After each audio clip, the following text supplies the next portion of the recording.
I'm a content creator that uses Feeds for YouTube by Smashballoon. It's a plugin for my WordPress website and allows me to showcase the various YouTube videos that I put out. More specifically, I can just put in a YouTube playlist and it'll load it.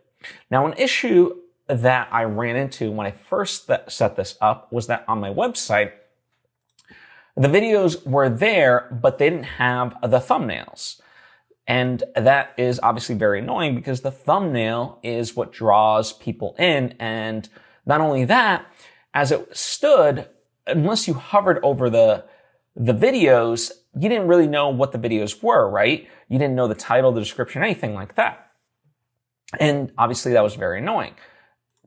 Instead, you want it to look more like right here where you have the thumbnail and it lures people into it.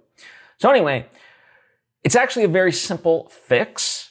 So to do this, to make sure that everything is up and going, you're going to go into your settings for your feed for YouTube.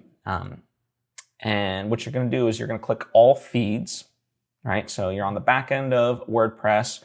You're in these settings and you have to do this for each feed that you had created. So the one that I had showed you was my film and TV projects one. So I'm going to click edit in terms of the actions. And then you have all these various settings. And I'm going to go ahead and click settings specifically here. And you're going to go to advanced. You're going to click that.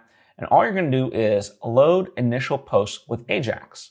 So go ahead and make sure that is selected. Click save. And now it should all work properly. So when I go ahead and refresh this page,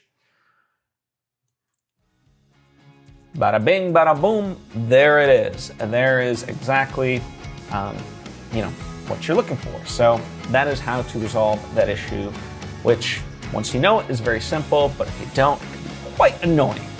So I hope this helps.